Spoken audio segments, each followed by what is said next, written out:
Assalamualaikum warahmatullahi wabarakatuh. Perkenalkan, nama saya Indansari SSTMK.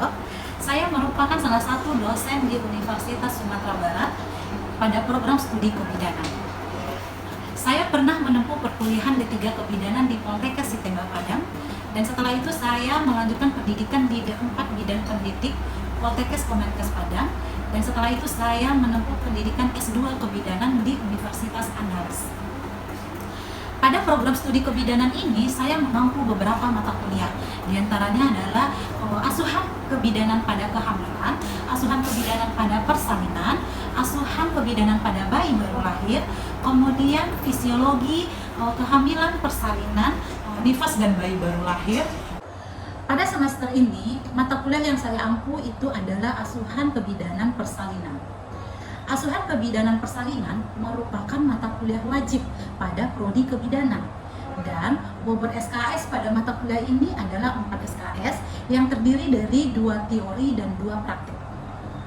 Capaian pembelajaran pada mata kuliah asuhan kebidanan persalinan ini adalah yang pertama, bertakwa kepada Tuhan Yang Maha Esa dan memiliki sikap yang religius.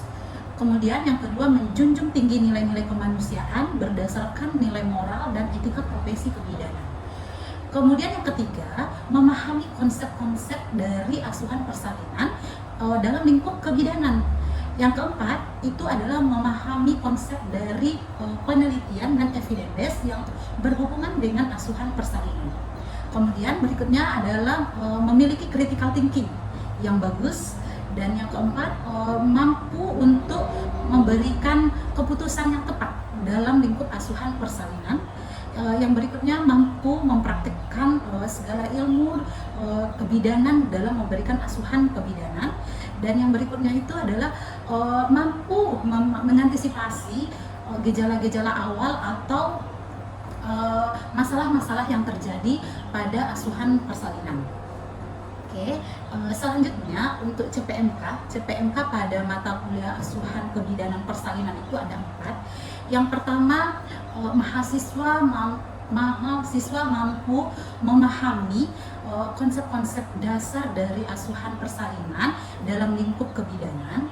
Yang kedua, mahasiswa memiliki sikap dan pengetahuan dan dalam praktek menjalani perannya sebagai seorang bidan dalam memberikan asuhan persalinan.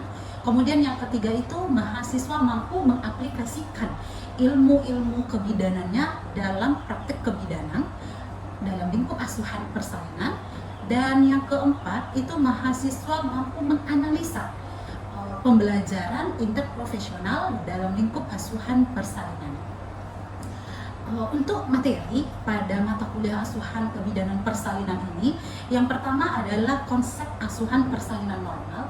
Yang kedua, mahasiswa bisa menjelaskan tentang evidence based yang ada pada asuhan persalinan. Yang ketiga, mahasiswa bisa mengetahui faktor-faktor apa saja yang menyebabkan terjadinya persalinan. Kemudian yang keempat, itu mahasiswa mampu nantinya untuk melakukan pertolongan persalinan normal. Selanjutnya, mahasiswa mampu untuk mengetahui gejala-gejala awal atau gejala yang bisa menjadi kelainan-kelainan pada persalinan. Kemudian mahasiswa bisa manajemen nyeri, menjelaskan tentang manajemen nyeri pada proses persalinan.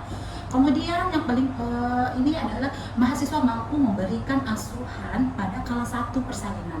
Nah, asuhan pada kala 1 persalinan ini adalah pertemuan yang ke-6, dan ini merupakan materi yang akan saya bawakan nantinya pada di akhir video.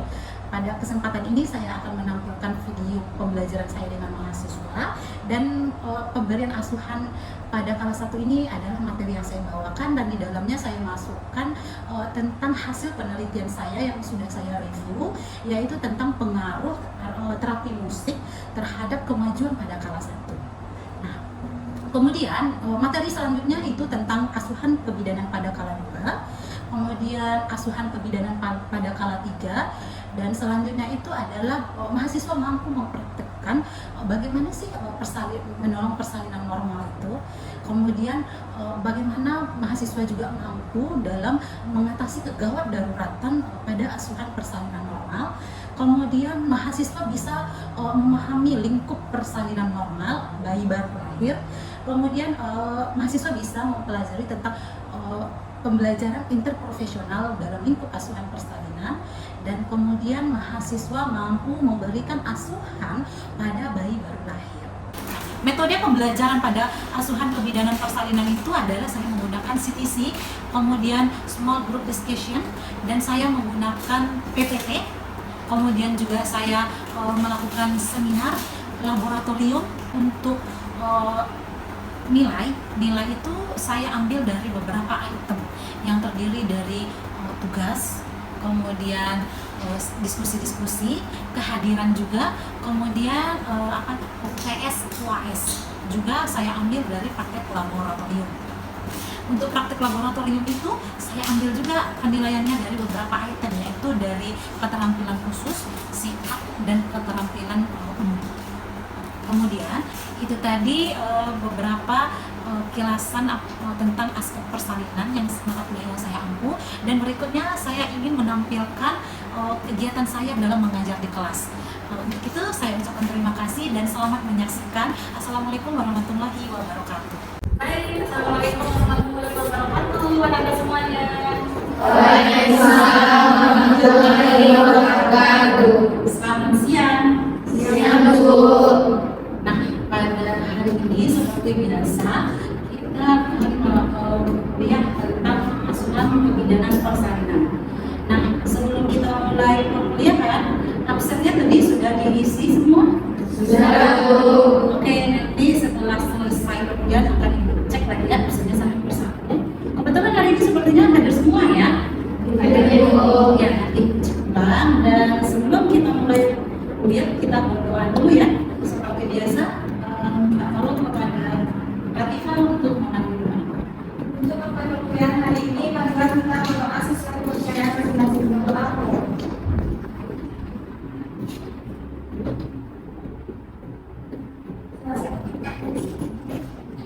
Baik, hari ini kita masuk materi kala satu persalinan.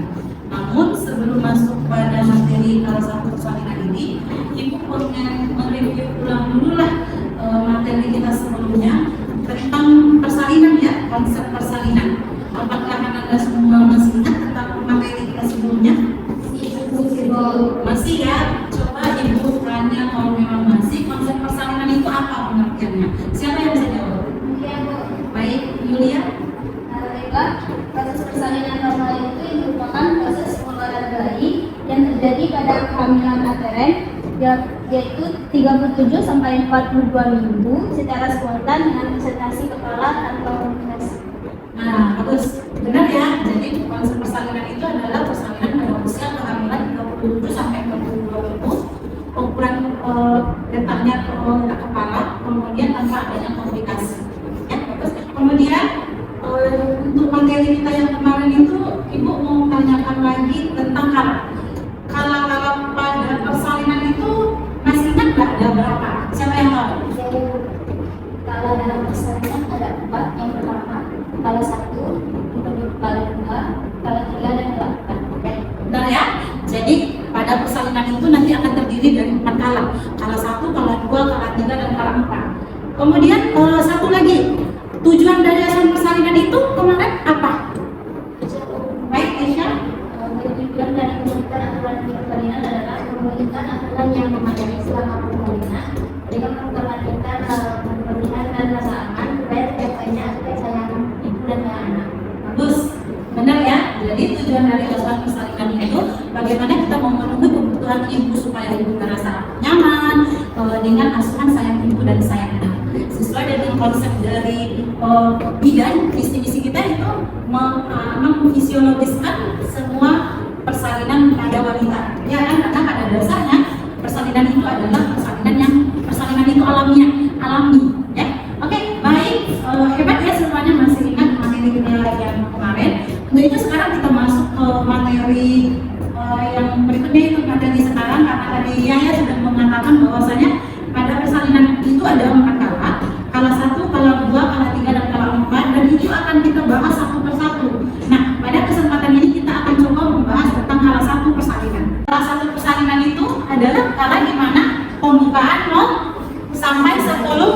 senti.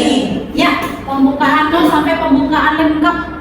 Dan pada kala satu persalinan itu ada 2 fase aktif dan fase laten.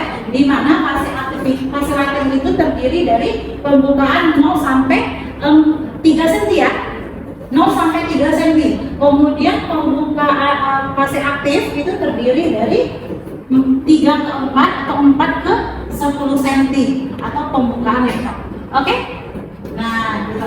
Nah, kita akan coba membahas kala satu ini. Kala satu ini dikatakan don't forget to evaluate activity. Jadi, semua yang kita kerjakan pada kala satu itu harus kita lakukan pengisian pantograf ya. Apapun itu yang kita temui pada kala satu itu kita jangan lupa masukkan ke pantograf. Misalnya pengisian pantograf udah kemarin udah ada dibayang-bayangkan, namun mungkin belum terlalu ini ya. Nanti kita akan coba untuk pertemuan berikutnya bagaimana sih pengisian pantograf yang benar itu. Jadi pada pengisian pantograf itu nanti kan karena biasanya itu dimulai dari pembukaan 4. Jadi pada waktu fase aktif. Kalau seandainya sudah pembukaan 4 itu sudah mulai kita masukkan ke pantograf. Di pantograf itu nanti kita akan buat itu jamnya, jam sekian misalnya pembukaan 4. Kita kan tahu tuh misalnya jam 9 pembukaannya 4. Kita lihat jam 10, jam 11, jam 12 itu pembukaannya berapa. Jadi ingat anak-anak semua bahwasanya kalau kita mau mentusai pasien ya itu sekali berapa? Sekali 4 jam. Jadi kita lihat kemajuannya sekali 4 jam. Kemudian kita isi itu di pantograf. Nah, pantograf itu gunanya untuk bagaimana apakah maju atau enggaknya persalinan, sehingga kalau seandainya persalinan atau kemajuan persalinan tidak ada signifikan, sedangkan waktunya sudah ada batasannya, otomatis kita akan berpikir wah ini pasien ada apa-apanya. Jadi kita bisa menentukan apakah ini akan terus atau bagaimana. Begitu ya. Makanya sangat perlu dan jangan lupa bahwasanya setiap aktivitas dalam kala satu itu kita isikan ke dalam pantograf ya. Jadi pada kala satu ini kebanyakan ibu-ibu masih bisa berjalan. Oleh karena itu banyak sekali sekarang evidence yang dilakukan oleh para bidan-bidan kreatif ya, bidan-bidan yang memiliki inovatif. Tentu bagaimana sih asuhan yang diberikan pada kala satu sehingga nantinya pada waktu menjelang persalinan si ibu ini merasa penuh kenyamanan, tenang, tidak takut, tidak khawatir dan tidak gelisah. Salah satunya evidence yang dilakukan oleh para bidan ini dilakukan ada penelitiannya juga ya. Itu adalah ini terapi musik. Jadi di kala satu ini sebenarnya ada beberapa evidence ya. Kebetulan ibu saya sendiri sudah melakukan penelitian tentang pengaruh dari terapi musik terhadap kemajuan kala satu pada persalinan.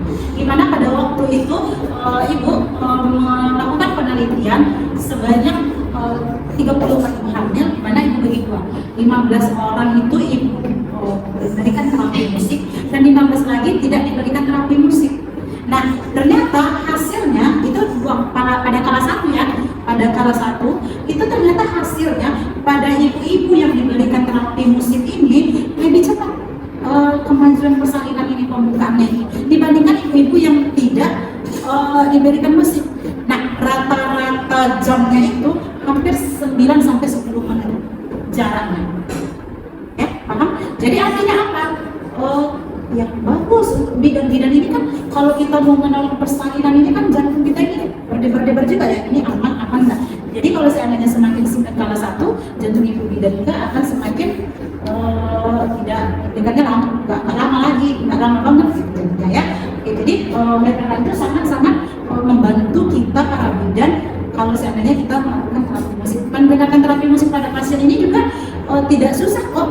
Alat-alatnya gampang, cuma pakai loudspeaker, HP, itu aja kita sambungin. Kemudian kita dengarkan di rumah. Nah itu yang sudah ibu lakukan ya. Jadi kita mereview juga ya. Kemudian sebenarnya yang lainnya banyak juga. Ada juga jimbol. Jimbol tahu kan? Tahu ya. Yang bola, ibunya duduk. Kemudian nanti diurut-urut punggungnya oleh suami. Itu enak sekali tuh. Ya kan? Pernah lakukan? Pernah nampak kan? Nah, jimbol. Kemudian ada juga selain jimbol apa lagi ya? Kira-kira? Harok aromaterapi ya, bagus. Aromaterapi. Sekarang itu banyak sekali aromaterapi variannya. Varian dari aromaterapi ini kita sesuaikan dengan kemauan ibu. Jadi aromaterapi itu juga ternyata banyak juga yang sudah diteliti oleh teknologi sangat membantu kenyamanan. Sebenarnya biasanya kan ibu-ibu kalau mau bersalin itu kan gelisah ya. Kebanyakan ibu-ibu gelisah kan, gelisah, takut, ya enggak? Nah, tapi ternyata dengan biru aromaterapi tadi kita merasa tenang, nyaman sekali. Sehingga kita pun sebagai bidan dalam mau persalinan ini, kita juga bisa lebih tenang ya. Kita lebih tenang, kita juga lebih santai, jadi jantung kita juga tidak terlalu deg-degan karena kita membantu seseorang yang tenang keadaannya. Nah, tapi selain itu ada lagi nggak? Ada yang pernah dengar dance pada kelas 1? Ini di sini ibu membahas juga dance pada kelas 1. Ini dance-nya ini biasanya dilakukan pada orang di luar negeri juga banyak sih melakukan pada kelas 1 ini. Jadi joget, tapi jogetnya disesuaikan ya, disesuaikan dengan kemampuan ibu. Yang biasanya itu jogetnya itu musiknya musik yang seru lah. Misalnya dicoba ibunya jongkok secara perlahan berdiri lagi dengan tangannya itu ke dinding, dibantu atau mungkin dipegangin sama suami atau dipegangin sama bidan, sama-sama jongkok sama bidannya berdiri lagi. Jadi kan jongkok berdiri itu kan mempercepat turunnya kepala bayi ya kan. Nah itu tapi dengan adanya musik seolah-olah kita lagi joget 1, 2, 3 naik lagi. Padahal sebenarnya itu ini ya untuk mempercepat persalinan, tapi dengan adanya musik seperti dance. Tapi memang ada juga dance-nya, ada juga. Dan ini biasanya orang itu rame-ramenya orang luar negeri, tapi sekarang udah banyak sih daerah Jawa, udah banyak para bidan-bidan yang kreatif ini juga banyak sih melakukan dance pada persalinan ini. Gimana? Kamu mau coba nggak nanti? Ya, karena ini nanti kalau udah tamat atau mungkin setelah ini kan mau profesi nanti satu profesi di lapangan persalinan itu nanti kalau ada pasien apa kamu cobain ya kan, nanti dengan BPM yang kamu praktek mungkin seneng ya bu bidannya itu karena wah ini mahasiswa kreatif ya oke. Semuanya sampai di sini paham? Kemudian kita masuk kepada kesehatan janin. Nah, pada status kesehatan janin ini ada beberapa indikator. Indikator kesehatan janin itu kita bisa melihat dari gerakannya, gerakan jantungnya, tonus, jantung dan volume ya. Ini beberapa indikator. Kemudian ini adalah untuk stetoskop janin, namanya stetoskop. Jadi ini stetoskop dirancang khusus untuk dapat mendengarkan denyut jantung janin, DJJ. Nah, biasanya DJJ kalau di rumah bidan pakai apa? Doppler ya. Nah, Doppler ya. Tapi ternyata ada nih yang seperti stetoskop tapi namanya metoskop. Nah, ini bentuknya lihat kan pada gambar. Nah, gambar itu dia kayak stetoskop, kita gunakan pada rumah. Kemudian kita dengarkan ke ibu. Kita bisa mendengarkan denyut janin. Jadi lebih gampang ya, bisa ditaruh di sini kayak stetoskop. Padahal itu stetoskop namanya untuk denyut janin. Kemudian ini yang stetoskop digital. Kalau yang stetoskop digital ini bedanya di belakang, di ujung dari itu kayak monitor. Nah, gitu. Jadi kita bisa kalau pas kita kemarin kelima jadi nampaknya jadi jalan itu berapa kali ada monitor di ujung. Bisa lihat kan? Oke. Kemudian, nah inilah gambar dari sinyal dari suara, misalnya kalau kita menggunakan DJJ itu ya. Nah ini perbedaannya ya, yang di sebelah kiri kita itu normal ya, yang di sebelah kanan itu normal. Misalnya dilihat perbedaannya bahwasanya DJJ normal itu dia ini ya konsisten dia, ya kan konsisten. Tapi kalau yang normal itu tengok ada jarak, naik, turun gitu. Itu ya seperti itu. Sejauh ini paham? Ini biasanya kita lakukan pada kelas 1 juga, karena di kelas 1 kita harus memantau janin juga, iya kan? Ya, oke? Oke.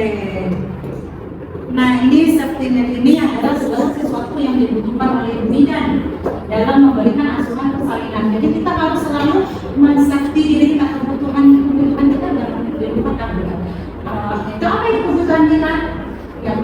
kondisi, jangan lupa pakai selalu handphone, ya nggak? Kalau untuk bersalin itu memang pakai baju APM-nya, pakai sepatu boot, ya kan? Di Nawar udah pernah kan lihat alat-alat APM tuh? Dan lingkungan bidangnya udah nampak kan? Pakai penutup kepala, pakai sepatu boot, jangan tahu ini mau pergi pesawat, gitu ya? Tahu nggak tujuan kenapa pakai sepatu boot? Karena kita kalau menolong persalinan itu kan nggak tahu ada darah yang tercecer ke bawah, ya kan? Jadi kaki kita terlindungi oleh sepatu boot. Nah, takutnya nanti kalau kita kan nggak tahu nih kalau si pasien ini terbebas dari penyakit apa gitu kan? Kita mana tahu ada luka pada kaki yang kita tidak tahu. Ternyata nanti ada yang cairan atau darah kalau si pasien ini ke bawah itu kan kita terinjak atau kita apa masuk ke luka. Akhirnya apa yang penyakit misalnya pasiennya ada penyakit sesuatu lah bisa tertular nggak ke kita? Kita nggak sadar kan? Nah itu makanya jangan disepelekan semua alat-alat perlengkapan APM itu ada guna dan ada fungsinya. Oke, jangan disepelekan, jangan nanti waduh lihat kali ya nomor persalinan harus pakai sepatu boot, jangan seperti itu ya. Semuanya ada manfaatnya, pokoknya itu semuanya harus dipakai. Oke, kalau begitu sejauh ini ada pertanyaan, boleh? Kalau ada pertanyaan boleh? Baik, semoga. Kenapa terapi musik itu bisa mempercepat satu persalinan? Oke, bagus pertanyaannya ya, pertanyaan lokal bagus. Kenapa sih terapi musik itu bisa mempercepat satu persalinan? Ada yang bisa jawab? Oke, karena itu berarti ya.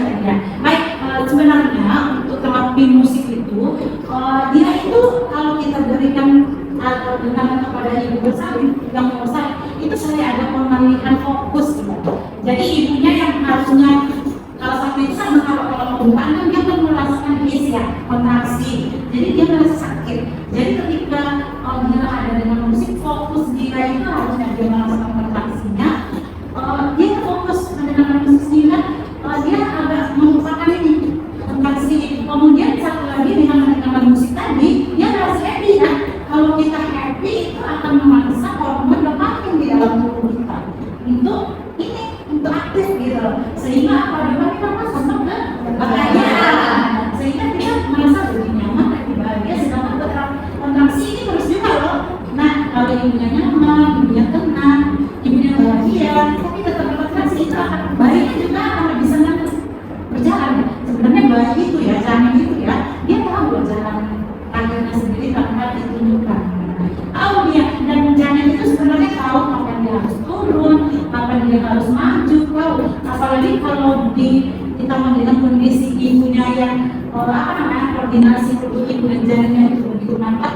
Kalau janin dan ibunya terbiasa tenang, janinnya juga akan senang berjalan sini pembukaan itu yang Bapak. Oke, ada lagi kan pertanyaan terkait materi kita pada hari ini?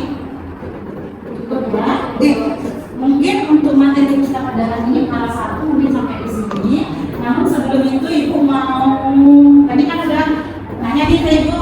Sekarang ibu mau coba mereview, mengevaluasi apakah kamu bisa nggak merangkum materi kita pada hari ini.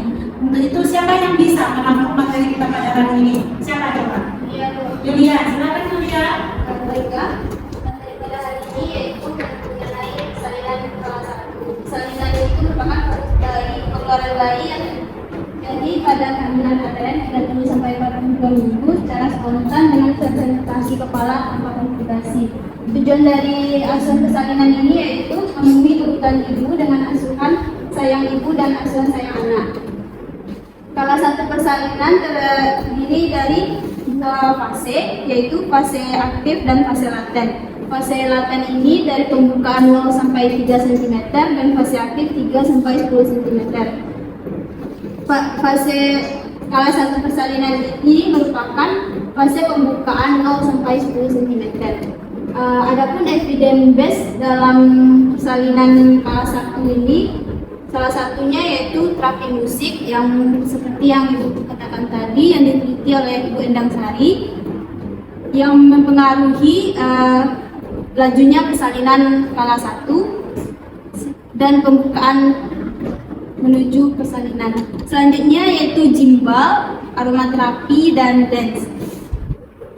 Selanjutnya, bidan harus menggunakan safety needs, yaitu alat pelindungan diri menggunakan APD yang lengkap, mulai dari ujung kepala sampai ujung kaki. Terima kasih. Oke, bagus ya. Kita berikan tepuk tangan.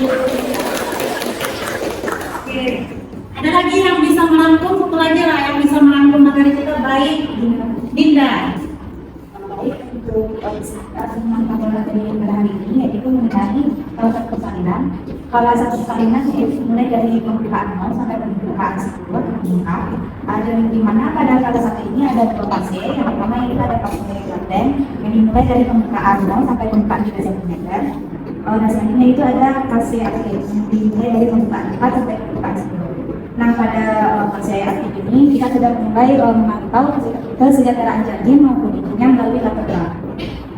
Dan salah satu evidence base yang diberikan pada salah satu ini yaitu ada terapi musik, dan juga ada dance, gimbal, dan juga aromaterapi. Kepada ibu yang diberikan terapi-terapi ini akan memberikan kenyamanan maupun kesenangan sehingga dapat mempercepat proses persalinan ibunya nanti. Kemudian pada salah satu ini kita juga bisa memantau status kesehatan janin yaitu dengan memantau DJJ. Salah satu alatnya yaitu ada pun Doppler dan stetoskop digital.